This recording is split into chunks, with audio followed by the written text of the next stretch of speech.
Welcome to Animal Wonders. I'm Jessi, and this is Jamie, and this is Dave. These guys are professional bird trainers with extensive experience training all parrot-type birds. I'm really excited to have them join me today because I have a project I could use some help with, and they've agreed to help.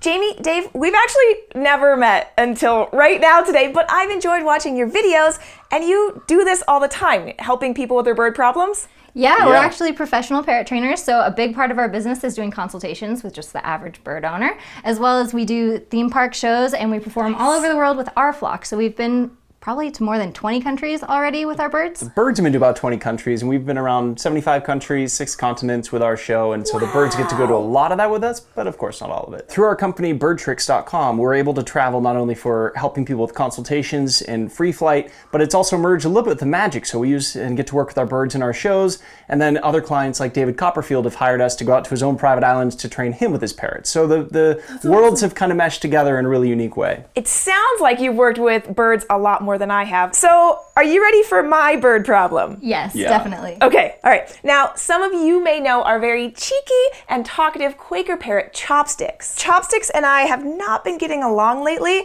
and I'm looking forward to having you help me figure out what I'm doing wrong. Now, I like to say it's always the trainer's fault for not getting desired behavior, but I have to say that Chopsticks is probably one of the most unpredictable or unreadable birds that I've worked with, so I'm excited. Should we get to it? Yeah. Let's do it. All right.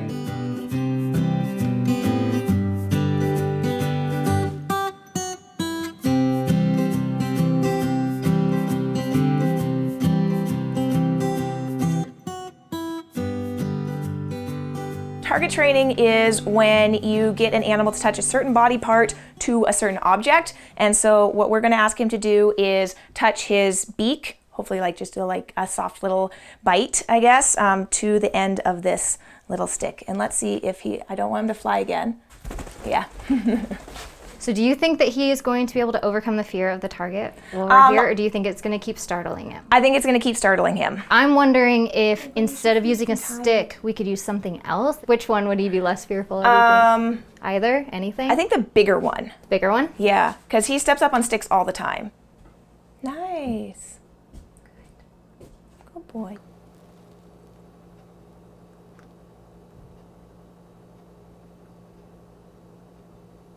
That was better. He startled, but he stayed. Yes. Yeah. Exactly. I'm so glad you're catching on to that body language. Yeah. So that time I pushed a little bit more, so you saw a more obvious sign of discomfort, but it was subtle enough that it didn't make him You flee. didn't continue to go. You just stayed there. And I also like that you didn't pull it away. Yeah. I'm waiting for kept it calm, there. so he realizes when he's calm about it, it goes away. Wow. And that's so he's calming down doing much great. faster. He's like, I understand this. He's smart. We're using safflower seeds, by the way, as reinforcers. They're small enough that you can give in large quantities, and they're easy to deliver. That was great. Wow, that was really, really good. So I feel like a lot of people, when it comes to target training, they just present it and push it to an animal's face. Sure. And if they don't just immediately touch it, they're like, that doesn't It's not work. going to work anymore. But no. So obviously you can take it a little slower. Yep. There's also a lot of people ask, like, okay, why would I want my bird to touch the end of a stick? There's a lot of reasons behind it. One, you can control where the bird goes, or any animal for that matter. But it teaches whoever holds the stick, now that animal knows, oh, okay, you speak my language. Sure. And it kind of connects that language for people and the animal in a way that sometimes gets overlooked. I know when I first got into training, I was like, why do I want the bird to touch a stick? I'd rather have him wave. But the stick has come into play for so many different things. And you can use the stick to transition to so many other behaviors. Exactly. What I love about training it is this, like, you know, Dr. Doolittle like language or whatever. It's like you're creating this language that you and the animal can both speak. It's not human, it's not bird, it's this training language. Another thing is we've been able to help a lot of clients get their birds out of trees. Like their bird accidentally gets outside, maybe it was clipped, maybe it wasn't, but however it ends up in the tree, it's usually fearful to make that flight down, and we get people to target the bird out, and it helps get the bird's mind just kind of mentally misdirected off of the fear of the tree to like, ooh, I know that, that's familiar,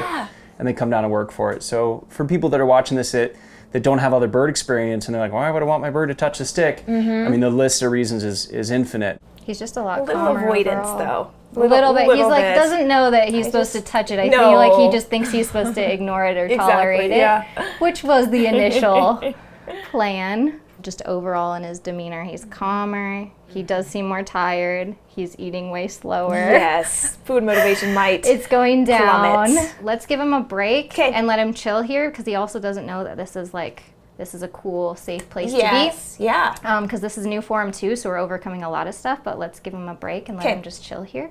I've never taught him target train. I've never worked him on a perch before, and it's great that he's making progress, but it's like those times where it's like, Over heightened state, because Maybe. talking gets them to over heightened state, right? He used to come on presentations with me. We'd go to birthday parties, and then he slowly started saying less and less at birthday parties. I feel like we went through like a hormone thing during the springtime, and he got like real Really jazzed bad. up. He bit me quite a few times, and then I took a step back where I was like, all right, I'm using more sticks because he just is Less predictable. He just, yeah. Do you use variable reinforcement? I think it's mostly like I'm just delivering him treats if he's staying on my hand, staying nice.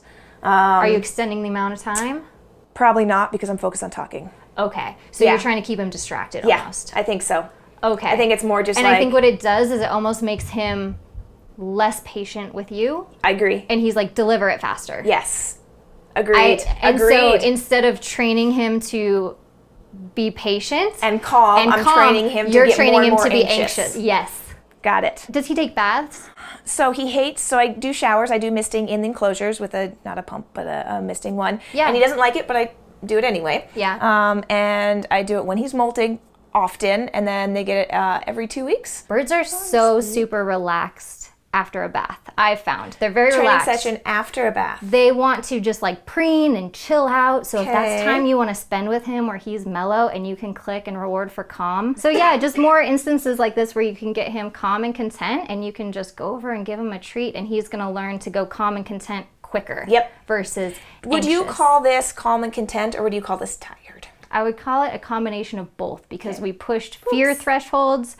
We introduced him to a brand new environment. We did a little bit of training, which he was confused by, which also pushed some desensitization on him. Yeah. He's kind of had a whirlwind. So I think mentally and physically, he's definitely fatigued. Yeah.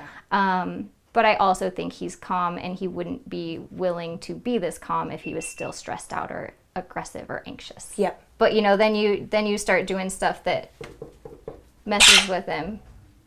But then he goes to calm real quick and he's Yeah. over it, right? So that's part of the So desensitization process. you think the feathers on his head raised was going back to calm after he yelled at you? Yeah. I saw that as now he's More on. alert? Yes. Now he's, because this is what he does when he gets aggressive. You talking? Yeah. What are you talking about? So cute. He's saying achoo. Oh my. I'm dying. That is adorable. He's the best. He like put his head back in He's the everything. best. Totally. I would be so curious for you to chart kind of the ABCs of his biting. 'Kay. Like what happens before, then there's the bite, and then what do you do after? Sure. I wonder if there's any sort of connection with talking, because Because see how he gets a lot more. Yeah. I almost So wonder if interesting. there's a correlation there between some point where you accidentally reinforced when it was done out of an aggressive Sure. state versus a and cued state. I Just something to like be aware of. you're right. I don't know. And I have other employees that work with him that he Okay. does not like at all. And so he'll come running up to the front of the cage and, And just does he like, talk? oh yeah, oh yeah. He says, I love you, hello, pretty bird, Oh, boy. over and over and over and over again. And they talk back to him. So they're praising him, Yes. giving him, At that heightened state, and they're keeping it there. Yeah. it So, should you be- got to bring it down. Like they should be those people- ignoring, they should not interact with him during that. Yeah, I think working to make everybody a cue for calm Got it. is going to be very important. And then if you want to go back to the talking, Yes. making sure that it's done at a calmer emotional state. So that's what I would work on with him. It's just constantly rewarding for calm. Find ways to encourage calm, encourage whatever you need to do. Maybe it's setting up an environment where he can fly around if he does enjoy that, so he can get that energy burned, and then after that it's hanging out. Whatever you find that leads to more calmer behavior. I think we nailed it right there. Is that like I was reinforcing him for one, not doing anything, and I was training him to be impatient, and then adding on like reinforcing for that way high energy level that it was turning to aggression. Cool. And so I think those are two huge points that I was missing. And I think I can go from here. Cool. And I think if you find that you're just associated with this heightened state and you find him like that, give him a bath. Let's see if that creates calm.